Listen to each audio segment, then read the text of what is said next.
is some backstory. One day, Chris was found passed out on the floor, and people were trying to figure out why. Get that? Good. But first, some important information about the nervous system. The nervous system is a complex network of nerves and cells that carry messages to and from the brain and spinal cord to various parts of the body. It includes the central nervous system and the peripheral nervous system. A neuron is a specialized cell for transmitting nerve impulses. It is composed of 8 important parts: cell membrane, cell body, dendrites, oligodendrocyte, axon, synapse, myelin sheath, and nodes around VA. Cell membrane produces all proteins for dendrites, axons, and synaptic terminals. Cell body contains the nucleus and connects the dendrites. Dendrites receives electrical messages, excitatory and inhibitory. Oligodendrocyte provides and supports insulation to axons in the central nervous system. Node around VA ions flow across the membrane. Myelin sheath increases speed, which impulses propagate along the myelinated fiber. Synapse is information from one neuron flows to another neuron across a synapse. An axon conducts electrical impulses. The synapse is a junction between 2 nerve cells, consisting of a minute gap across which impulses pass by diffusion of neurotransmitter. Action potentials are formed when stimulus causes the cell membrane to depolarize past the threshold of excitation, which opens sodium ion channels. Later, the cell membrane becomes hyperpolarized as potassium ions leave the cell. The cell cannot fire during the refractory period. The action potential travels down the axon as the membrane of the axon depolarizes and repolarizes. Myelin insults the axon current as it travels down the axon. Nodes of Ranvier are gaps in the myelin along the axons. They contain sodium and potassium ion channels, allowing the action potential to travel quickly down the axon by jumping from one node to the next. Diffusion of neurotransmitters across the synaptic cleft. The neurotransmitter molecules then diffuse across the synaptic cleft, where they combine with receptor sites on the postsynaptic ending to influence electrical response in the postsynaptic neuron. The central nervous system. The brain. The brain has 3 exterior parts: the cerebrum, the cerebellum, and the brainstem. The cerebrum. Cerebrum has 4 different lobes with different functions. The frontal lobe, which is responsible for motor control, thinking, decision-making, and planning.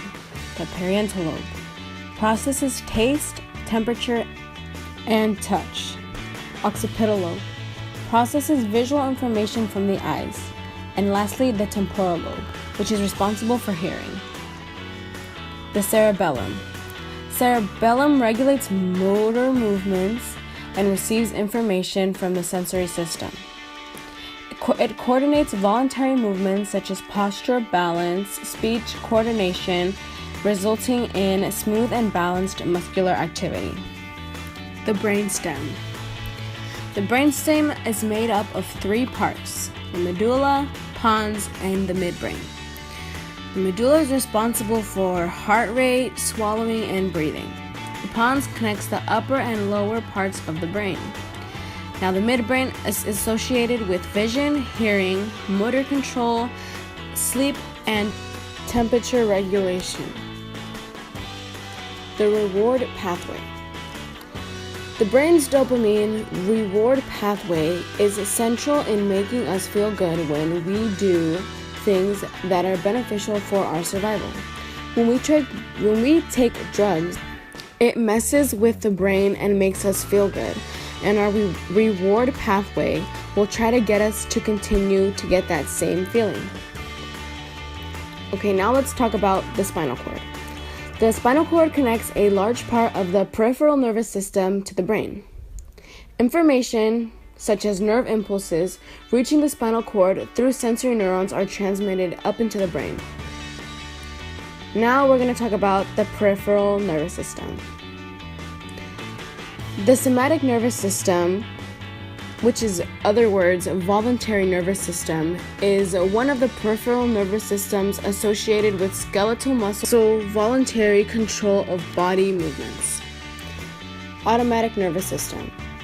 This is the part of the nervous system that is responsible to control the bodily functions not consciously directed, such as breathing, the heartbeat, and digestion process.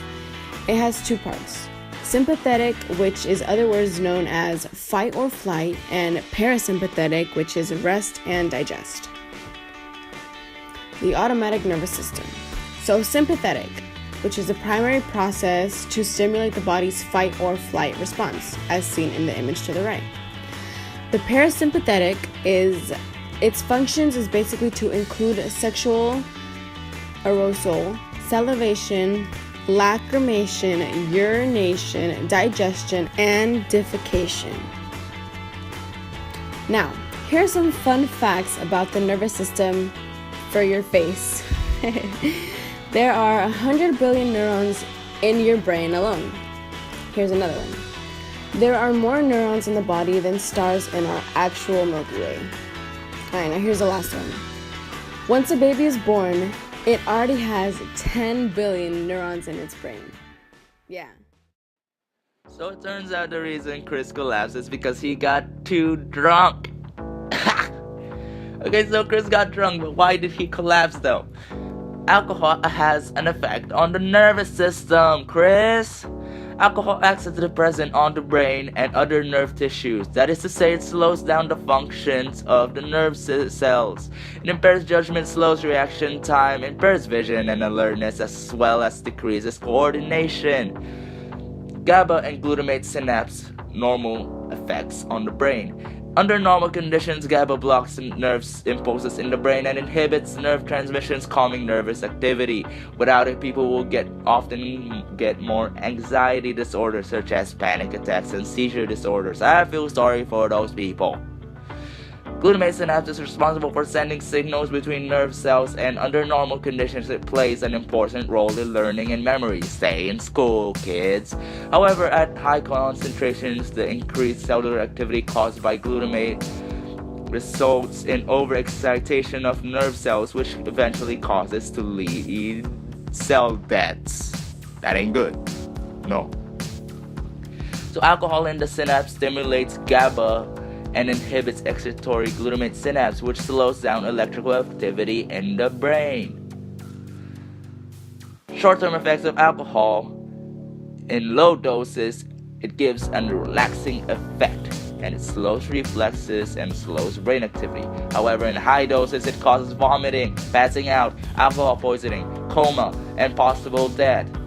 And in long-term effects, it disrupts normal brain development, liver damage, brain cells die, stomachs get destroyed, and you get less male sperm count increases.